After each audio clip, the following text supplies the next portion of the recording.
What about the different types of business models? Have you wrote an article on this sort of low cost model, and from what I see, that they seem to be bouncing back pretty strong. The value of some of these companies seems to be pretty high, but in your article you mentioned that low cost is becoming more mid-market than low cost. What did you mean by that, and where did you sort of get that from? Okay, so let's go back to 2012 when the low cost budget gyms first started to open.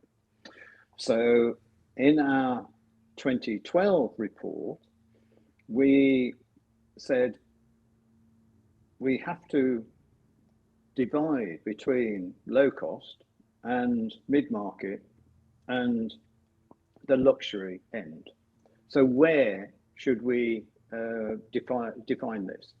So we looked at all the low cost, and one of the defining factors was that they were charging less than £20 a month.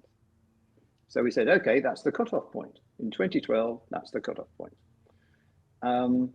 By the time we got to 2019, 75% of all low cost were in between 20 and 25. So we raised the low cost from 20 to 25. So cutoff was 25. Now it becomes even more complicated because you have a low cost hook that is lower than 20 or lower than 25. But then if you want extra things, it's an extra £5 a month, or it's an extra £10 a month. And then all of a sudden you discover, and again, the gym group and Pure are very open about this. So where the demographics allow them to raise the prices, then all of a sudden the so-called low-cost brand isn't low cost, it's now mid-market. So if you just look at the 7,000 sites and you look at it from a price point of view, then around 70% of the 7,000 sites are in the mid-market.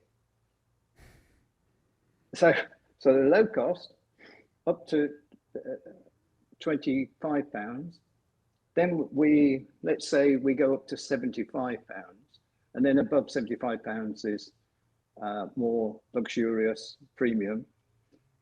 Then you're going to get the vast majority of sites in the mid-market. Do you think that some of that's to do with, particularly now, like staff wages are going up, energy's going up, cost of equipment is going up, so everything is increasing? Do you think some of that's just to do with like everything across the board is going up, so things are going to be more expensive? So low cost when it was £20 is now going to be 30 or 40, or do you think that generally there's a move towards providing more value and services, and that's kind of what the market is looking for and offering? Well, the other thing to bear in mind is the public sector had an average price of £42 a month, and they had around 5 million people paying that. And then the low cost came along and expanded the market. So again, we have to come back to the geodemographics of this. Who wants to pay at what level for what? And the industry has obviously started to work that out. But now, post-pandemic, isn't it time for us to also be thinking about some of the things we've been talking about, i.e. expanding the people who are interested in coming through those doors?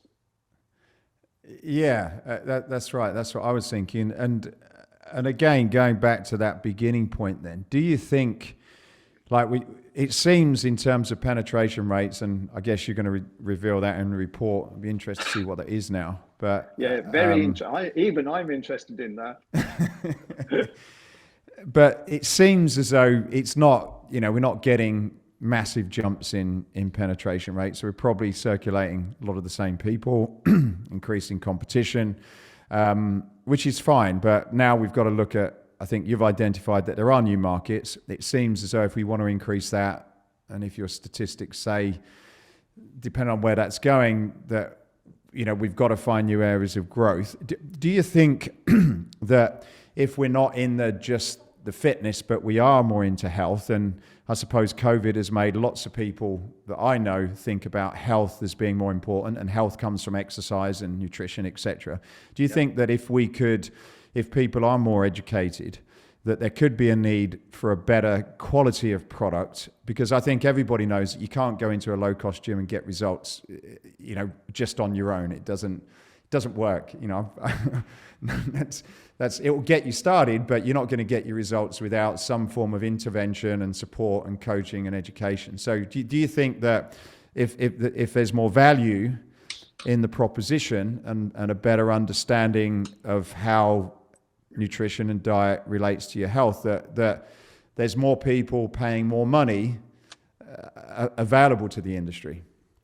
Absolutely. So let's think about the relationship between the exercise dose, and we express that in a health term. So the relationship between the exercise dose and improving your health. Now, it is actually very confusing.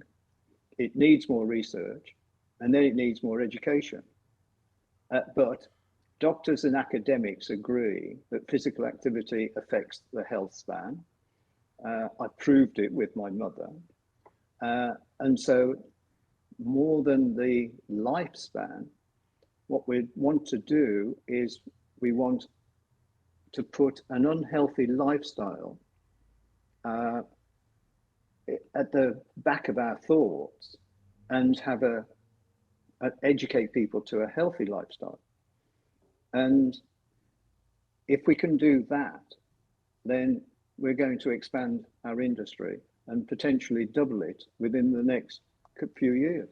But we have to do things differently. Yeah. I think so. Yeah.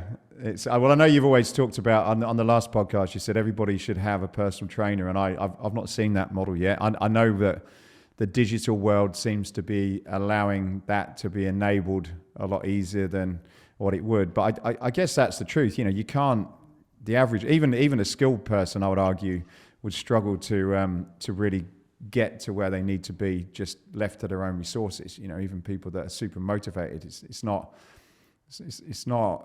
a case of just taking something and then it's all fixed, is it? You've got to work at it, and you need support and coaching and education. Yeah. So when I did the ETAP cycle ride, then the guy that I did it with said, we need support.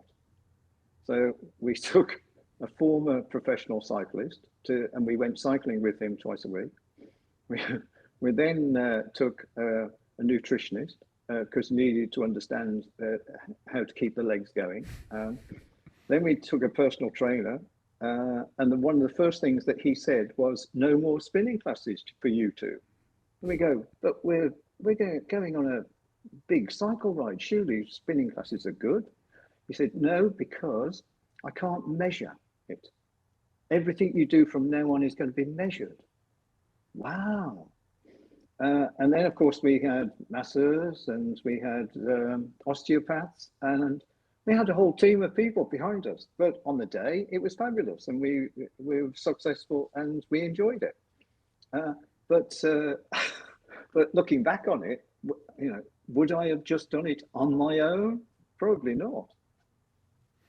Yeah, you mentioned there's a couple of interesting areas there as well. You talked about like the massage and the recovery, which is a whole new area that, again, I think has been unappreciated. Certainly, a lot of the strap lines have been, around the no pain, no gain, and it's all about work and what you put in. And now coming from elite sport, I suppose people have realized, oh, damn, you know, you need your aura, you need your sleep, you need to not work out today, you need to work in as opposed to work out. And that's something that again is relatively new. I'm seeing locations here that are now making that a key part of their offering, the recovery areas, and a lot of products that are developed on that. Is that something you're able to look at and track and identify some of these emerging trends that maybe people are incorporating post pandemic into their facilities, or are you not going to that level of detail yet? It's not something that we're picking up yet, but it is something that we're going to be looking at in our new algorithm. Because movement needs a broader perspective than just returning to the previous direct debit and club numbers. And so a rebounding society shouldn't mean just returning to the status quo, but we should be giving the same spirit of tenacity and creativity that we saw during the face of the extreme uncertainty. And individuals know that simply doing more exercise is just like a marriage vow. You know, it's an expression of commitment, but it's not a guarantee of success.